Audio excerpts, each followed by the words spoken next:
Hello दोस्तों, स्वागत है आपका यूट्यूब परिवार में। अपने कर रहे हैं दिल्ली पुलिस कांस्टेबल 2025 की तैयारी। टोटल 50 क्वेश्चन करेंगे साथियों। कितने क्वेश्चन करेंगे? 50। 50 क्वेश्चन करेंगे। जीके जीएस के हैं। कितने सही होते हैं अंत में कमेंट करके जरूर बताइएगा। आज का पहला प्रश्न, निम्नलिखित में से किस राज्य में सत्रिया नृत्य शैली प्रसिद्ध है? जो सत्रिया नृत्य शैली प्रसिद्ध है, ये कौन से राज्य में है? तो आप बोलोगे सर ये सत्रिया नृत्य शैली है, ये असम राज्य में है। ठीक है, तो इसका राइट ऑप्शन क्या हो जाएगा? ए, असम। अब इसमें कुछ बेसिक बातें हैं वो अपने कर लेते हैं। इसकी शुरुआत की थी, किसने की थी शुरुआत? शंकर देव जी ने। यहाँ लिख लेते हैं, शंकर देव जी शुरुआत करने वाले हैं। अब ये जो आपका सत्रिया नृत्य है, ठीक है, ये शास्त्रीय नृत्य का दर्जा कब मिला था इसको?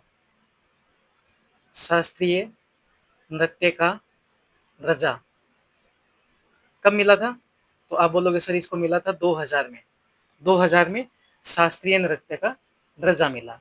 अब इस शास्त्रीय नृत्य को जो पुरुष करते हैं तब क्या बोला जाता है, और महिला करते हैं तब क्या बोला जाता है? पुरुष करते हैं तो इसको बोलते हैं भांगी। क्या बोलते हैं? भांगी। और महिला करते हैं तो क्या बोले? सिमंग। ये ध्यान रखना, पुरुष करते हैं तो भांगी, महिला करती है तो सिमंग। अभी एक पॉइंट और है यहाँ पे कि जो सत्रिया नृत्य है, असम के वैष्णव वैष्णव मठों में विकसित नृत्य है। ठीक है, ये ध्यान रखना। पूछ सकते हैं कि सत्रिया नृत्य है असम के कौन से मठों में विकसित है, तो आप बोलना वैष्णव। अब ये सत्रिया नृत्य है, तो इनको करने वाले लोग हैं दो चार, तो आपको बता देते हैं। पहले का नाम है शारदीय सेकिया, ये प्रसिद्ध लोग हैं। 2 नंबर है गुरु जतिन गोस्वामी। 3 नंबर पे है प्रभात शर्मा। और 4 नंबर पे है धनकांत बोरा। ये ध्यान रखना, सत्रिया नृत्य करने वाले ये प्रसिद्ध लोग हैं। शारदीय सेकिया, गुरु जतिन गोस्वामी, प्रभात शर्मा और धनकंत बोरा। ठीक है, नेक्स्ट प्रश्न की ओर बढ़ते हैं अपने। प्रश्न नंबर 2, कि निम्नलिखित में से कथनों में से कौन सा सत्य है? सत्य बताना है कि शास्त्रीय नृत्यों में रस और भाव जैसी भारतीय तकनीकों की उत्पत्ति भरत मुनि के नाट्य शास्त्र में हुई। भरतनाट्यम की उत्पत्ति ओडिशा में हुई। देखो, ये कह रहा है कि भरतनाट्यम की उत्पत्ति ओडिशा में हुई। नहीं, ये गलत बोल दिया इसने, ओडिशा में नहीं हुई। भरतनाट्यम है ये आपका तमिलनाडु का, तमिलनाडु का। तो इसमें कथन केवल ये डी, केवल कथन प्रथम सत्य है। ये वाला है ना, जो रस और भाव जैसी तकनीकों की उत्पत्ति भरत मुनि के नाट्य शास्त्र में मिलती है। भरतनाट्यम की उत्पत्ति ओडिशा में ना होकर कहाँ पे हुई है? तमिलनाडु में। और एक बात और ध्यान रखना, जो भरतनाट्यम तमिलनाडु का है, ये भारत का सबसे पुराना शास्त्रीय नृत्य है। ठीक है, भारत का सबसे पुराना शास्त्रीय नृत्य है। ये ध्यान रखने वाली बात है। भरतनाट्यम की उत्पत्ति कहाँ पे हुई है? तमिलनाडु में। प्रश्न नंबर 3 पे चलते हैं अपने साथियों। प्रश्न नंबर 3, कि भारत के अधिकांश शास्त्रीय नृत्य रूपों की उत्पत्ति कहाँ से हुई है? जो भारत के अधिकांश शास्त्रीय नृत्यों की उत्पत्ति है वो आपकी हुई है नाट्य शास्त्र से। डी राइट ऑप्शन हो जाएगा, नाट्य शास्त्र। और नाट्य शास्त्र किसके द्वारा संकलित की हुई है? तो ये लिख देना आप, संकलित की हुई है भरत मुनि जी के द्वारा, भरत मुनि जी के द्वारा। ठीक है। अब यहाँ पे एक प्रश्न मैं पूछता हूँ आपसे कि भारत में जो शास्त्रीय नृत्य है, शास्त्रीय नृत्य कुल कितने हैं? जल्दी से बता दीजिए कि शास्त्रीय नृत्य भारत में कुल कितने हैं। तो कोई 8 बोलेगा, कोई 9 बोलेगा। तो देखो, अगर संस्कृति मंत्रालय की माने, संस्कृति मंत्रालय की माने तो कितने हैं? 9। ठीक है। और यहाँ पे पूछ ले नौवां कौन सा है, तो नौवां है आपका छऊ। छऊ शास्त्रीय नृत्य है नौवां। तो अब यहाँ छऊ है, इसको यूनेस्को, यूनेस्को में कब शामिल किया? छऊ को यूनेस्को में कब शामिल किया? तो इसको शामिल किया गया था 2010 में। ठीक है, यूनेस्को में छऊ को 2010 में शामिल किया गया था।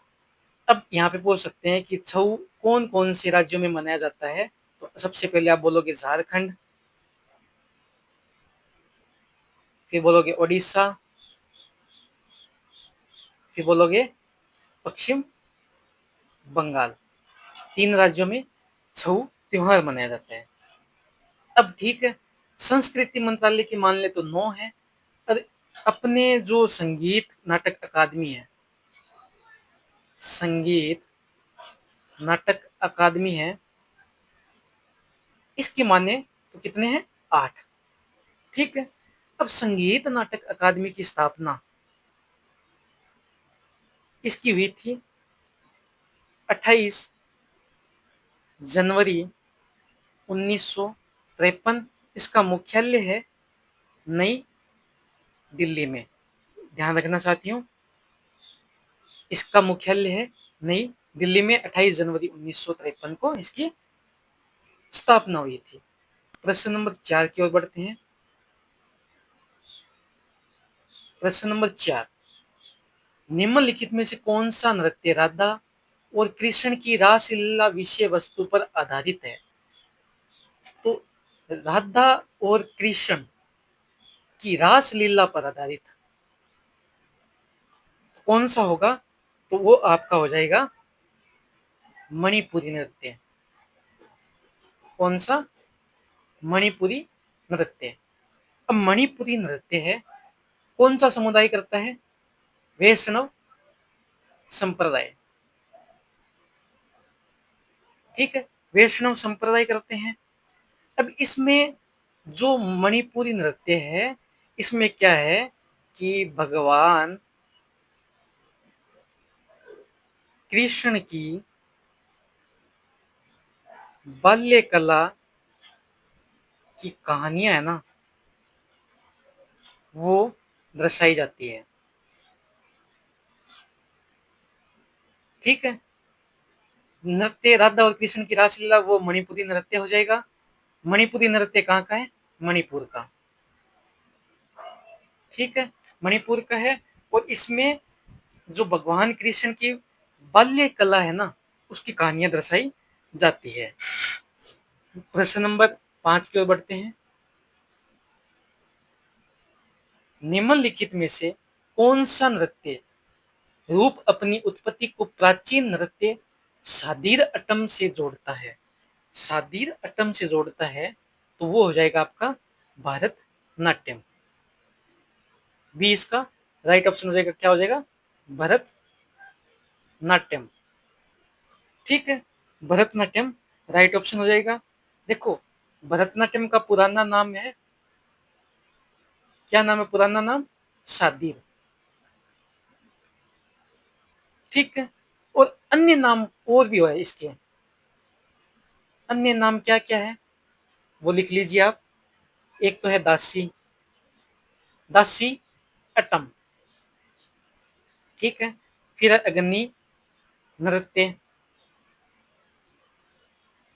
ठीक, और जो ये भरतनाट्यम है, ये मंदिरों को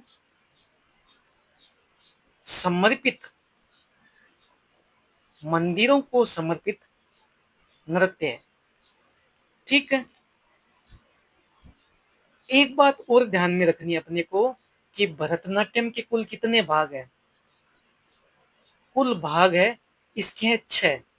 भरतनाट्यम के कुल 6 भाग है। अब इसमें प्रथम भाग को क्या कहा जाता है?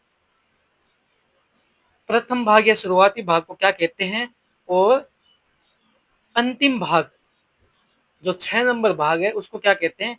1 नंबर भाग को क्या कहते हैं और 6 नंबर भाग को क्या कहते हैं? वेरी वेरी इंपॉर्टेंट है, ये पूछा जाता है। प्रथम भाग को कहते हैं अल्ला रिपु। जो शुरुआती भाग है, प्रथम भाग है, उसको अल्ला रिपु कहते हैं। और अंतिम भाग है उसको क्या कहते हैं? तिल्लोना। उसको कहते हैं तिल्लोना।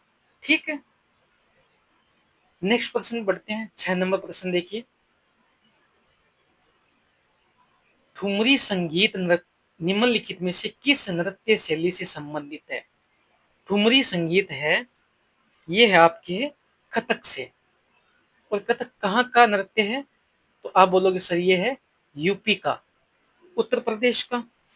अब इसके अन्य नाम ये लिख लीजिए आप। अन्य नाम क्या क्या है? अन्य नाम, प्रथम नाम लिखो आप नटवरी। नटवरी। दूसरा है कथाओं का नृत्य। कथाओं का नृत्य। ठीक है, ये हो गए इसके नाम। अब प्रमुख विशेषता इसकी लिख रहे हो, विशेषताएं लिख लेते हैं अपने। विशेषताएं क्या है इसकी कि घुंघरू पहनकर चक्कर लगाते हैं। ठीक है, विशेषता है कि घुंघरू पहनकर चक्कर लगाते हैं। अब जो ठुमरी संगीत है ये कथक नृत्य शैली से संबंधित है। कथक कहाँ का? यूपी का। और कथक के घराने कौन कौन से संबंधित है?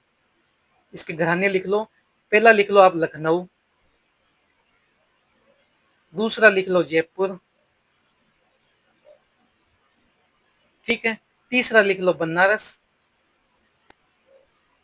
और चौथा लिख लो रायगढ़। ये 4 घरानों से संबंधित है कथक नृत्य। ठीक है, बढ़ते हैं 7 नंबर प्रश्न की ओर। जल्दी से बता दीजिए इसका राइट ऑप्शन क्या होने वाला है। किसका शाब्दिक अर्थ जादूगरनी का नृत्य? ये भारतीय शास्त्रीय नृत्य प्रदर्शनों को सूचित में सबसे आकर्षक नृत्य शैली में से एक है। अब जादूगरनी का नृत्य किसका पूछा है? जादूगरनी का नृत्य। तो ये हो जाएगा आपका मोहिनी अट्टम। मोहिनी अट्टम क्या हो जाएगा? Right option B, Mohini Attam. Mohini Attam में क्या होता है कि भगवान जो विष्णु है, विष्णु का सुंदर स्त्री रूप है। ठीक है, मोहिनी अट्टम में है भगवान विष्णु का सुंदर स्त्री रूप है। और ये मोहिनी अट्टम कहाँ का लोक नृत्य है? तो आप बोलोगे सर ये केरल का लोक नृत्य है। प्रश्न नंबर 8 की ओर बढ़ते हैं। 8 नंबर प्रश्न जल्दी से बता दीजिए राइट ऑप्शन क्या होने वाला है। किस नृत्य की मूल शब्दावली में युद्ध तकनीकों का नाट्य स्वरूप, पक्षियों और जानवरों की शैलीगत चालें और गांव की गृहिणियों के कामकाज पर आधारित गतिविधियां शामिल है और ज्यादातर पूर्वी भारत में पुरुष नर्तकों द्वारा प्रस्तुत की जाती है? तो ये कौन सा नृत्य होगा जिसमें नाट्य स्वरूप, पक्षियों और जानवरों की शैलीगत चालें और गांवों की गृहिणियों के कामकाज के रूप पर आधारित सम्मिलित है? तो आपका हो जाएगा छऊ नृत्य। ठीक है, छऊ हो जाएगा। अब ये अर्ध शास्त्रीय नृत्य है। अर्ध शास्त्रीय नृत्य। अब एक बात ध्यान में रखना चाहती हूँ, छऊ है, आपको बता दिए कौन कौन से राज्य में मनाए जाते हैं। एक तो बोल दिया झारखंड, दूसरा बोला था ओडिशा, और तीसरा क्या बोला था, पश्चिम बंगाल। ठीक है, छऊ ये 3 राज्यों में मनाया जाता है। अब झारखंड में मनाते हैं तो इसका नाम क्या है, झारखंड में मनाते हैं तो छऊ त्योहार को बोला जाता है सराय केला। जो छऊ नृत्य है उसको सराय केला बोला जाता है झारखंड में। उड़ीसा में बोला जाता है मयूरभंज,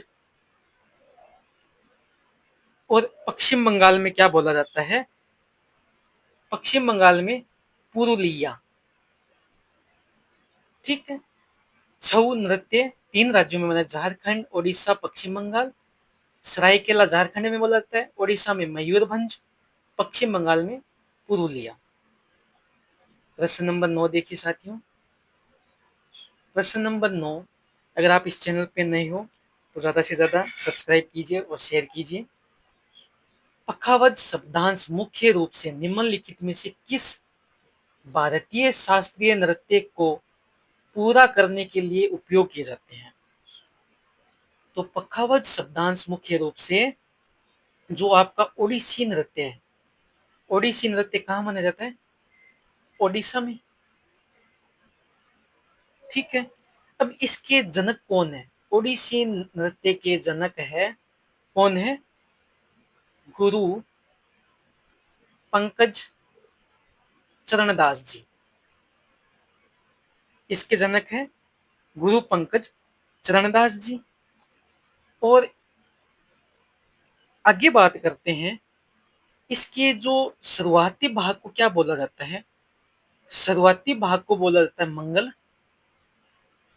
चारण। शुरुआती भाग को मंगल चारण बोला जाता है, यहां लिख लेते हैं शुरुआती भाग मंगलचारण। और अंतिम जो भाग है उसको बोला जाता है मोक्ष। यहाँ पे ये मोक्ष लिखना है, जो अंतिम भाग है उसको मोक्ष बोला जाता है, शुरुआती भाग को मंगलचारण। ओडिसी नृत्य में क्या किया जाता है, जो भगवान जगन्नाथ जी है, भगवान जगन्नाथ जी की पूजा की जाती है, भगवान जगन्नाथ जी की पूजा की जाती है। प्रश्न नंबर 10 देखिए, अंतरराष्ट्रीय योग दिवस कब मनाया जाता है। साथियों अभी गया है अंतरराष्ट्रीय योग दिवस, कब मनाया जाता है, यह मनाया जाता है 21 जून को। तो आपका राइट ऑप्शन डी हो जाएगा 21 जून। अब एक इसमें बात कर लेते हैं, इसकी शुरुआत कब हुई थी। देखो इसकी शुरुआत तो 2015 में हुई थी। ठीक है, शुरुआत, और ये प्रस्तावित था 2014, प्रस्तावित हो गया था 2014 में। पहली बार योग मनाया गया था 21 जून 2015 में। पहली बार योग है वो 21 जून 2015 को मनाया गया। और इसकी शुरुआत प्रस्तावित की थी 2014 में, किसने की थी, तो संयुक्त राष्ट्र महासभा द्वारा। ठीक है, प्रश्न नंबर 11 की ओर बढ़ते हैं। भारत में राष्ट्रीय खेल दिवस की स्थिति को मनाया जाता है। राष्ट्रीय खेल दिवस है, कब मनाया जाता है, 29 अगस्त को। राष्ट्रीय खेल दिवस 29 अगस्त को मनाया जाता है, किसकी याद में, जो राष्ट्रीय खेल दिवस है मेजर ध्यानचंद जी की याद में, मेजर ध्यानचंद जी की याद में मनाया जाता है। और मेजर ध्यानचंद जी को क्या बोला जाता है, हॉकी का जादूगर। हॉकी का जादूगर क्यों बोला जाता है, इसके पीछे भी कारण है। क्या कारण है कि जो ग्रीष्मकालीन ओलंपिक हुए, ग्रीष्मकालीन ओलंपिक में लगातार 3 बार गोल्ड मेडल जीता था। ठीक है, और ये 3 बार कब कब जीता, ये भी बता दीजिए। 3 बार जीता था। पहला जीता था 1928, दूसरा जीता 1932 और तीसरा जीता 1936। ये 3 लगातार इन्होंने क्या जीते थे, गोल्ड मेडल। ग्रीष्म ओलंपिक में लगातार 3 बार गोल्ड मेडल जीते थे। और इनको हॉकी का जादूगर भी कहा जाता है। 29 अगस्त को राष्ट्रीय खेल दिवस मनाया जाता है। प्रश्न नंबर 12 देखिए। पाकिस्तान में हर वर्ष को स्वतंत्रता दिवस मनाया जाता है। पाकिस्तान में स्वतंत्रता दिवस मनाया जाता है 14 अगस्त को। कब मनाया जाता है? 14 अगस्त को। अब पाकिस्तान का कर लिया, तो अपने यहाँ लिख लेते हैं भारत, फिर बांग्लादेश, पड़ोसी देश है उनके सबके देख लेते हैं। कब कब मनाया? भारत, बांग्लादेश, नेपाल, श्रीलंका और चीन, म्यांमार। इनमें कम, भारत में देखो 15 अगस्त 1947। ठीक है। बांग्लादेश में कब मनाया जाता है? 26 मार्च 1971 को स्वतंत्रता दिवस मनाया जाता है। फिर बात करते हैं नेपाल की। 21 दिसंबर 1923 को। श्रीलंका 4 फरवरी 1948। चीन 10 अक्टूबर 1949। और अंतिम रह गया म्यांमार। ये मनाया जाता है 4 जनवरी 1948 को। ये ध्यान रखने योग्य बातें हैं साथियों, ध्यान में रखना। पाकिस्तान में 14 अगस्त को मनाया जाता है। भारत, बांग्लादेश, नेपाल, श्रीलंका, चीन, म्यांमार, ये आप याद रखना। प्रश्न नंबर 13 देखिए। 2016 के विश्व बैंक के आंकड़ों के अनुसार भारत में कितने प्रतिशत नौकरियों पर ऑटोमेशन का खतरा है? ऑटोमेशन का खतरा है नौकरियों पर, भारत में है वो 69%। आपका राइट ऑप्शन सी हो जाएगा। ठीक है। और 77% जो ऑटोमेशन नौकरियों का खतरा है वो आपकी है चीन में। ठीक है। प्रश्न नंबर 14 देखिए। प्रश्न नंबर 14, गांधी जयंती के उत्सव पर चिन्हित करने के लिए इसमें अंतरराष्ट्रीय अहिंसा दिवस के रूप में मनाया जाता है। देखो, अंतरराष्ट्रीय अहिंसा दिवस जो गांधी जी के उत्सव को चिन्हित करने के लिए अंतरराष्ट्रीय अहिंसा दिवस के रूप में कौन सा यहाँ संघ मनाता है? संयुक्त राष्ट्र, ब्रिक्स, दक्षिण एशियाई क्षेत्र सहयोग संगठन और ग्रुप 20। इनमें से राइट ऑप्शन हो जाएगा आपका संयुक्त राष्ट्र है, वो अहिंसा दिवस के रूप में मनाता है। राइट ऑप्शन ए हो जाएगा। अब यहाँ पे बात कर लेते हैं कि जो ब्रिक्स देश है इसकी स्थापना कब हुई थी? ब्रिक्स देश की स्थापना हुई थी 2009 में। दक्षिणी एशियाई क्षेत्रीय सहयोग संगठन, जिसको अपने सर्क बोलते हैं, इसकी स्थापना हुई थी 1985 में। और ग्रुप ऑफ 20, इसकी स्थापना हुई थी 1999 में। और संयुक्त राष्ट्र की स्थापना कब हुई, ये आप कमेंट करके बताइए। संयुक्त राष्ट्र की स्थापना कब हुई, ये आप कमेंट करके बताइए। प्रश्न नंबर, चलते हैं 15 की ओर। भारतीय उद्योगपतियों ने व्यवसायिक गतिविधियों को प्रतिबंधित करने वाली औपनिवेशिक नीतियों के खिलाफ प्रतिक्रिया व्यक्त की और 1927 में एक संगठन बनाया। इसे क्या कहा गया? जो भारत में उद्योगपतियों व्यावसायिक गतिविधियों को प्रतिबंधित करने के लिए औपनिवेशिक नीतियों के खिलाफ प्रतिक्रिया व्यक्त की 1927 में संगठन बनाया था, उस संगठन का नाम था federation of Indian chamber of commerce and industries. इसकी स्थापना हुई थी 1927 में। कहाँ पे? नई दिल्ली में।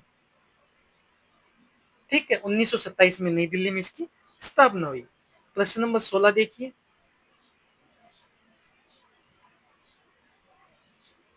कला सम कला सम भारत के निम्नलिखित में से किस शास्त्रीय नृत्य के एक नृत्य अनुक्रम है? कला सम है किस शास्त्रीय नृत्य के एक नृत्य अनुक्रम है? तो आप बोलोगे सर ये है कथकली का। कथकली ये किसके द्वारा किया जाता है? ये किया जाता है पुरुषों के द्वारा। पुरुषों के द्वारा किया जाता है। और ये कथकली किस पर आधारित है? रामायण और महाभारत पर आधारित है। ठीक है, राइट ऑप्शन आपका बी हो जाएगा। कथकली पुरुषों के द्वारा किया जाता है और रामायण और महाभारत पर आधारित है। प्रश्न नंबर 17। भीमबेटका की गुफाओं की खोज कब हुई थी? भीमबेटका की गुफाओं की खोज की गई थी 1957 और 58 में। अब 1957 और 58 में की गई थी, किसने की थी ये भी बता दीजिए। वो की थी V S Wakankar. V S Wakankar द्वारा की गई थी। और जो ये भीमबेटका की गुफाएं हैं, इसको यूनेस्को में कब शामिल किया गया था? भीमबेटका की गुफाओं को यूनेस्को में शामिल किया गया था 2003 में। वी एस वाकणकर के द्वारा 1957-58 में इसकी खोज की गई थी। 18 नंबर प्रश्न। इनमें से कौन सा पाषाण युग के 3 प्रमुख कालों के अंतर्गत नहीं आता? जो पाषाण युग के 3 प्रमुख कालों के अंतर्गत नहीं आता, तो आपका राइट ऑप्शन हो जाएगा, वो हो जाएगा ताम्र पाषाण। सी राइट ऑप्शन, ताम्र पाषाण। ताम्र पाषाण कब हुआ था? नव पाषाण के बाद। नव पाषाण के बाद आया था। और इसमें क्या हुआ था ताम्र पाषाण में?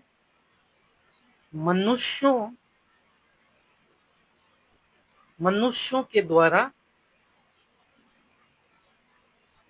प्रयोग की जाने वाली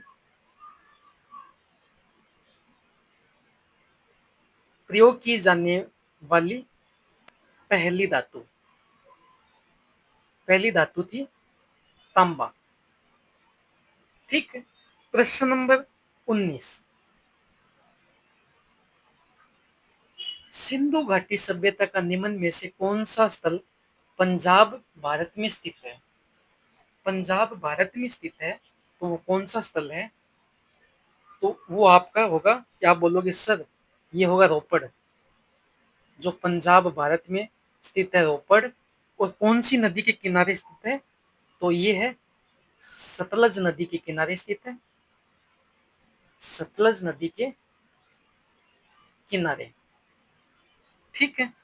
और इसमें रोपड़ में एक विशेष बात थी, वेरी वेरी इंपॉर्टेंट है। क्या थी? कि यहाँ पे मनुष्यों के साथ पालतू कुत्तों को दफनाया जाता था।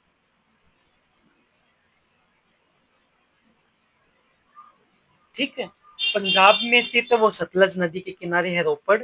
मनुष्यों के साथ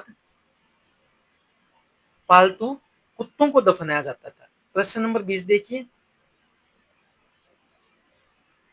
हड़प्पा के अधिकांश मानक मुहावरे किस नामक एक प्रकार की मुलायम पत्थर से बनी होती थी, जो 2x2 विमा के साथ वर्गाकार आकृति का होता था तथा जिसका उपयोग व्यावसायिक उद्देश्यों के लिए किया जाता था?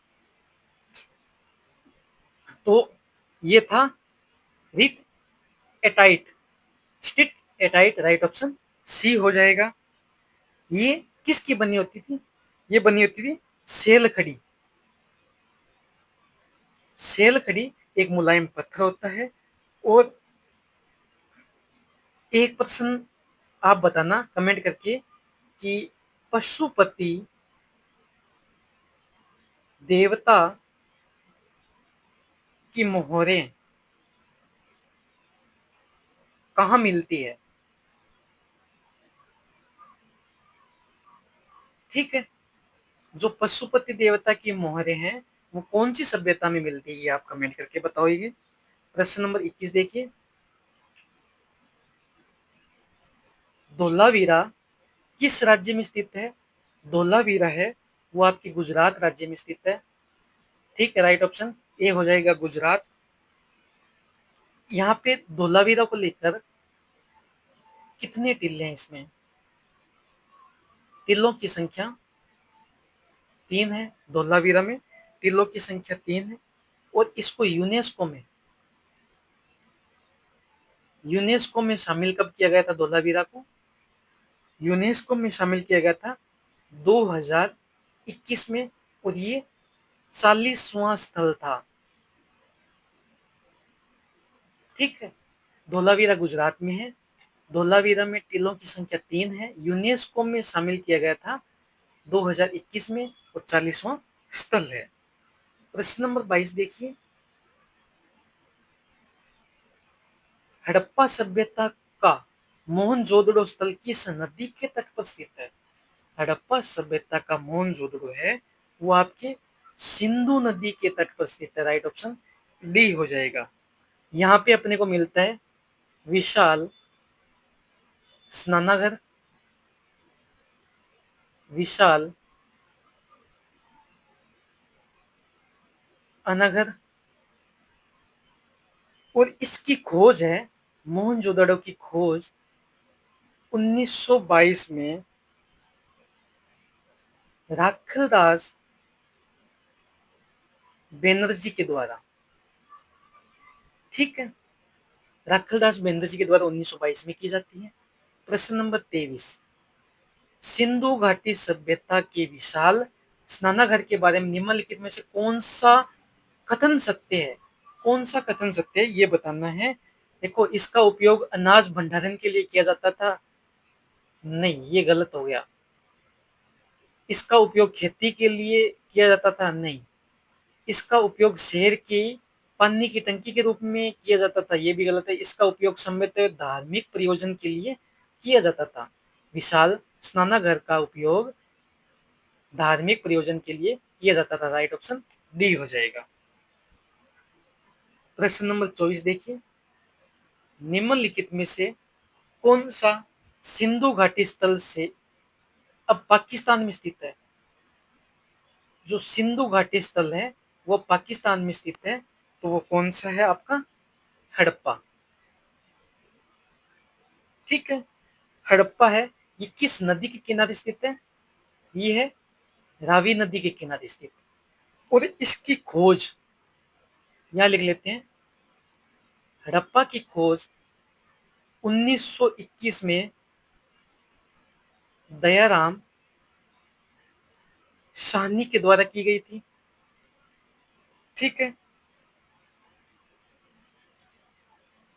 हड़प्पा इसका राइट ऑप्शन हो जाएगा ए, हड़प्पा।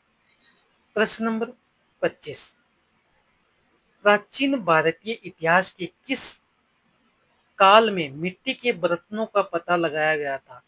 मिट्टी के बर्तनों का पता लगाया गया था, तो वो लगाया गया था नवपाषाण काल में। सी राइट ऑप्शन, नवपाषाण काल।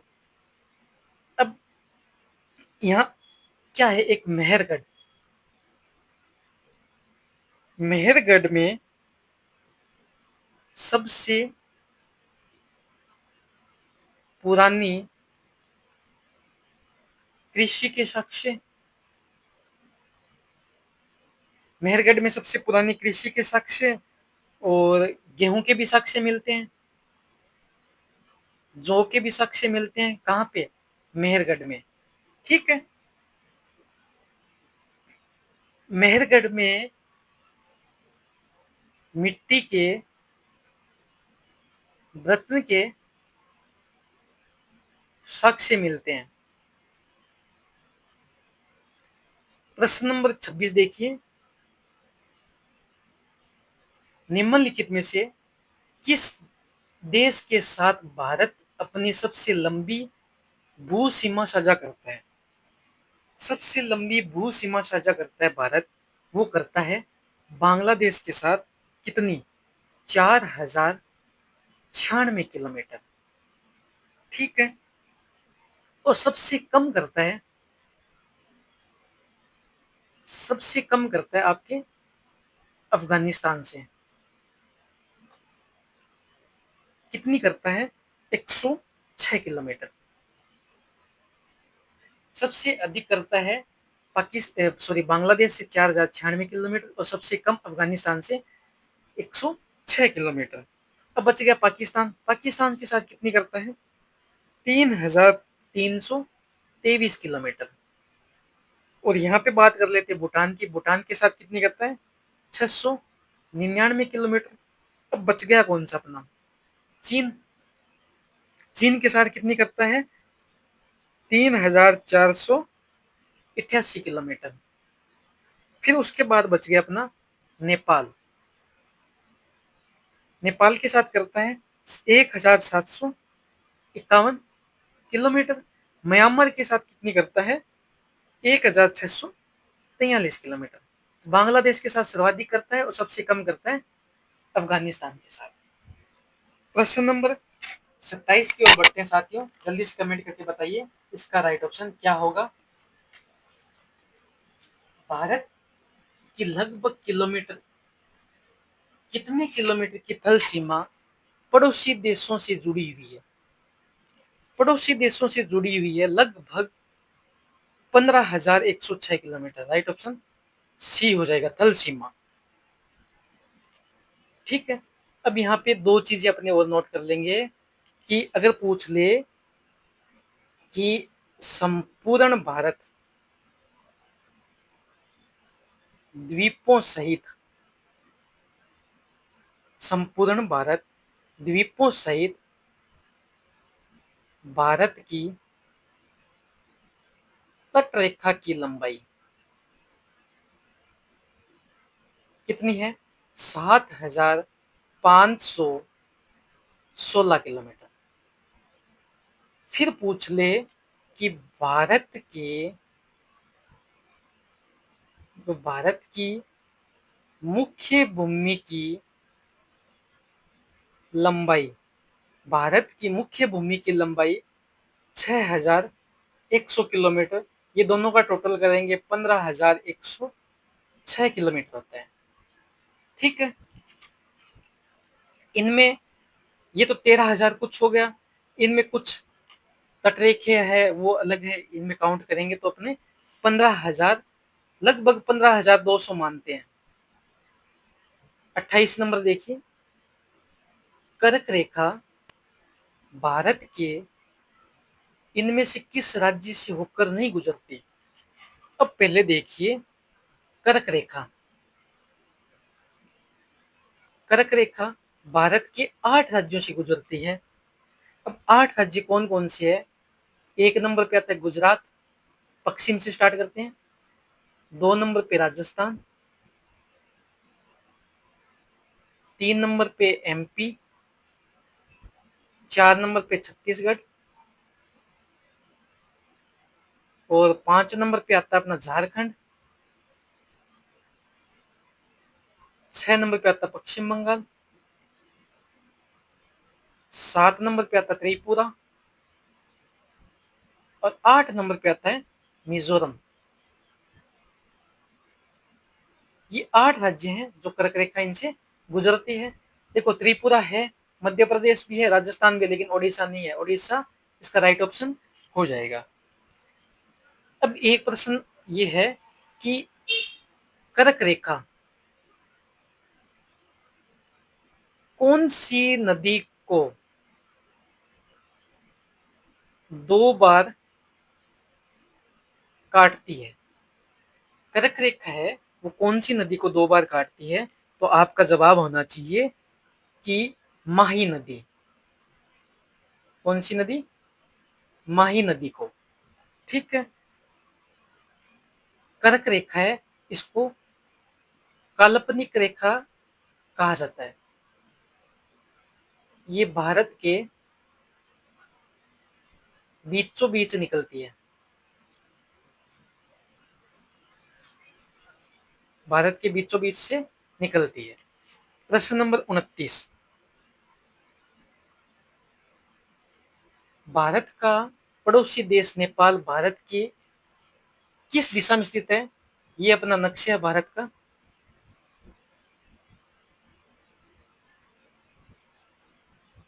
अब नेपाल कहाँ है आपको पता है? इधर नेपाल। तो ये हो गया उत्तर, दक्षिण,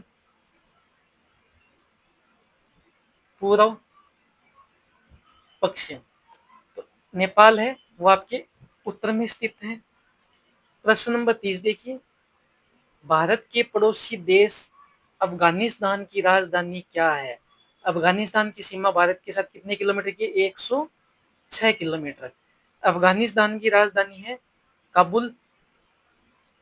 ये अफगानिस्तान की राजधानी है काबुल। राइट ऑप्शन डी हो जाएगा। तो यहाँ पे पड़ोसी देशों की बात कर लेते हैं। काठमांडू किस देश की राजधानी है? नेपाल की। और बीजिंग, बीजिंग है किस देश की? बीजिंग हो जाएगी चीन की। और उसके बाद आते हैं ढाका, बांग्लादेश। इस्लामाबाद, ये हो गया पाकिस्तान। पाकिस्तान। ठीक है, ये इनकी हो गई। प्रश्न नंबर 31 देखिए, निम्नलिखित में से कौन कौन से कथन संविधान सभा के विषय में नहीं है? वह वयस्क मताधिकार पर आधारित नहीं थी। वह प्रत्यक्ष प्रत्यक्ष निर्वाचन का परिणाम थी। वह बहुदलीय निकाय थी। उसने अनेक समितियों के माध्यम से कार्य किए। तो इसमें केवल कथन ये वह प्रत्यक्ष निर्वाचन का परिणाम थी। अब इसमें बात करते हैं जो संविधान संविधान सभा की मांग करने वाले प्रथम व्यक्ति कौन थे? वो थे बाल गंगाधर तिलक। ठीक है। और संविधान सभा की मांग गांधी जी ने कब की?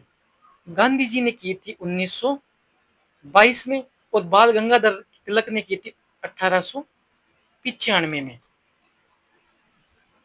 ठीक है। संविधान सभा का गठन संविधान सभा का गठन कब हुआ था?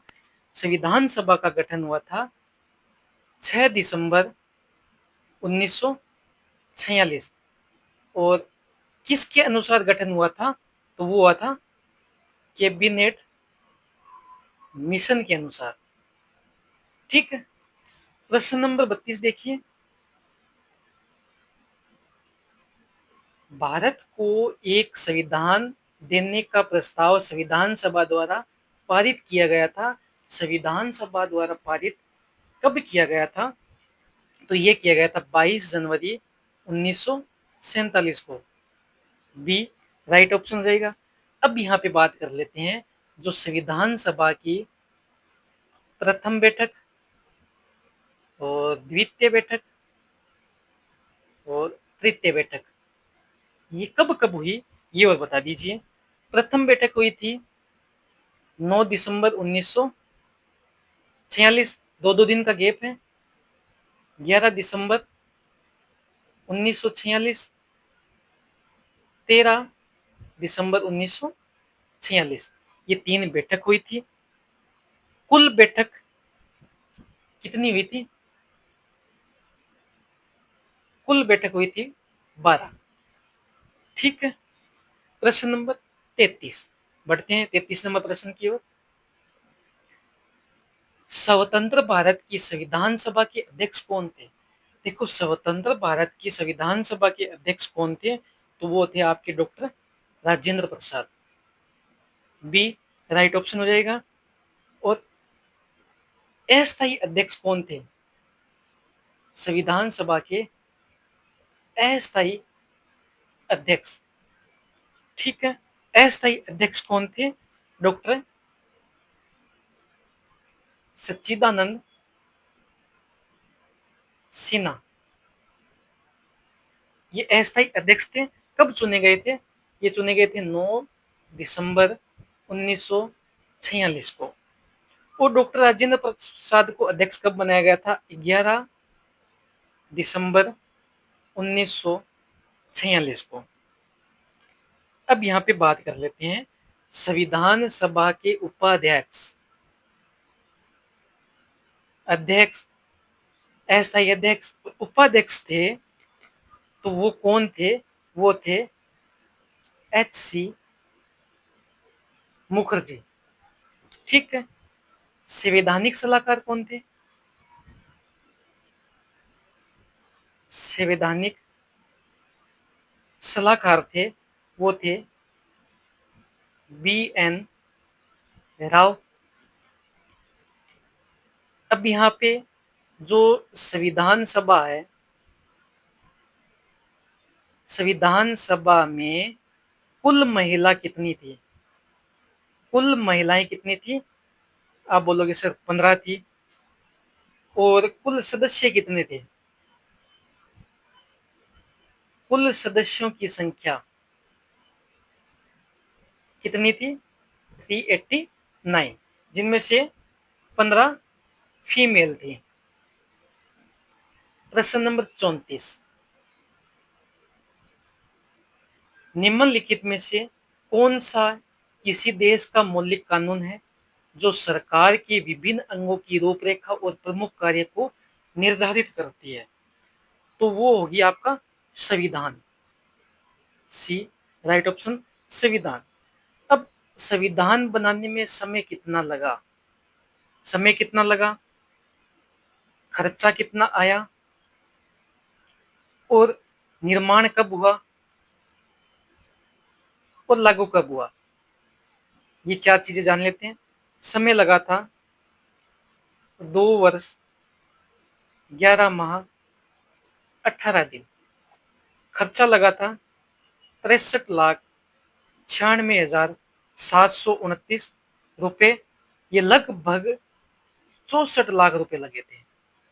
निर्माण 26 नवंबर 1949 को हुआ था और लागू हुआ था 26 जनवरी 1950 को। प्रश्न नंबर 35 देखिए, निम्नलिखित शख्सियतों में से किस संविधान की दस्तावेज का मसौदा तैयार करने वाली संविधान सभा के कानूनों सलाहकार के रूप में नियुक्त किया गया था? तो किसे नियुक्त किया गया था? वो नियुक्त किए गए थे B.N. राव, जिसे संवैधानिक सलाहकार थे। ठीक है।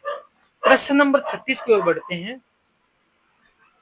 हाल ही में India national motorcycling drag racing championship 2024 का खिताब किसने जीता था?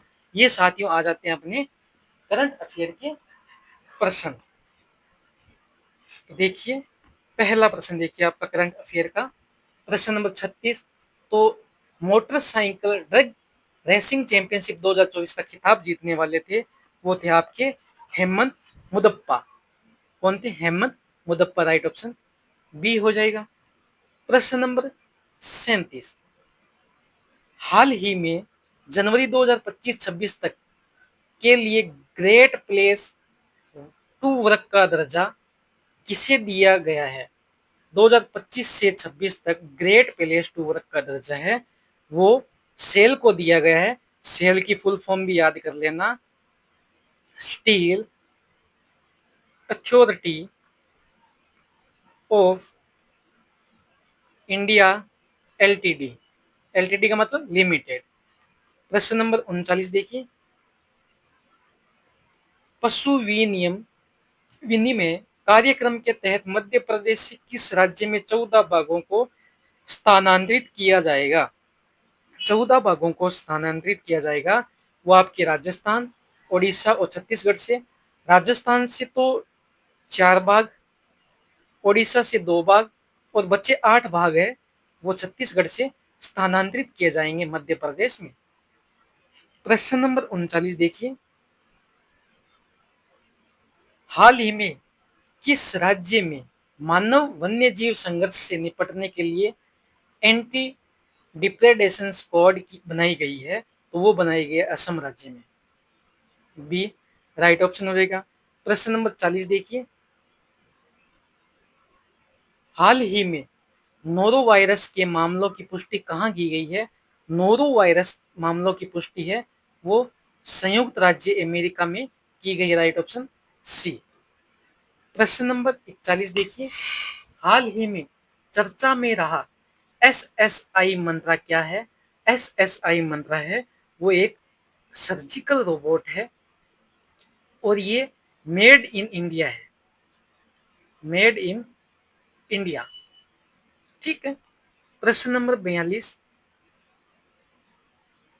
हाल ही में किस देश ने दुनिया की सबसे तेज हाई स्पीड ट्रेन के प्रोटोटाइप का अनावरण किया है? हाई स्पीड ट्रेन जिसकी स्पीड है लगभग 450 किलोमीटर प्रति घंटा और ये बनाने वाला देश है वो है चीन। ठीक। प्रश्न नंबर 43, निम्नलिखित में से किसे आर्थिक विकास का एक अच्छा संकेतक माना जाता है? आर्थिक विकास का अच्छा संकेतक माना जाता है वो माना जाता है सकल घरेलू उत्पाद की स्थिति में वृद्धि। सी राइट ऑप्शन हो जाएगा, सकल घरेलू उत्पाद की स्थिति में वृद्धि। प्रश्न नंबर 44 देखिए, निम्नलिखित आंकड़ों में दी गई उत्पादन लागत पर जीडीपी की गणना करनी है। बाजार मूल्य पर जीडीपी 600 करोड़, अचल पूंजी की खपत 100 करोड़, अप्रत्यक्ष कर 200 करोड़, सब्सिडी 50 करोड़। अब इसका फॉर्मूला होता है कि उत्पादन लागत जीडीपी का फॉर्मूला क्या होता है कि बाजार मूल्य पर जीडीपी प्लस सब्सिडी और इसमें से माइनस कर देंगे अप्रत्यक्ष कर। ठीक है। बाजार मूल्य पे जीडीपी है 600 करोड़, सब्सिडी है 50 करोड़, अप्रत्यक्ष कर है 200 करोड़, 650 माइनस 200 कितने गए? 450 करोड़। तो बी राइट ऑप्शन हो जाएगा। प्रश्न नंबर 45 देखिए, देश के भीतर की अर्थव्यवस्था में वस्तुओं और सेवाओं के कुल उत्पादन साथ ही किसी विशिष्ट अवधि के दौरान मूल्य ह्रास को मापने के लिए निम्नलिखित में से किसका उपयोग किया जाता है? तो इनमें उपयोग किया जाता है सकल घरेलू उत्पाद। डी राइट ऑप्शन हो जाएगा। प्रश्न नंबर 46 देखिए, निम्नलिखित में से कौन सा कथन सत्य है? कौन सा कथन सत्य है? उच्च मुद्रास्फीति का अर्थ है कि कम वास्तविक सकल घरेलू उत्पाद यदि अन्य कारक समान रहे, ये सही है। यदि नाममात्र सकल घरेलू उत्पाद और वास्तविक सकल घरेलू उत्पाद का समान तो कीमत सूचकांक होगा, तो ये गलत हो गया। तो इसमें केवल ए है वो राइट ऑप्शन हो जाएगा, राइट ऑप्शन सी। प्रश्न नंबर 47 देखिए, निम्नलिखित में से कौन सा सही कथन है? सही कथन बताना है। शक्ति की इकाई जूल न्यूटन है, बिल्कुल सही बात है। शक्ति की इकाई जूल और न्यूटन है। कार्य की इकाई जूल है, नहीं गलत हो गया, कार्य की इकाई जूल नहीं होती, सॉरी, सही कथन बताना है, शक्ति की इकाई जूल न्यूटन होती है, गलत हो गया, कार्य की इकाई जूल है, ये सही है, शक्ति की इकाई होती है वॉट,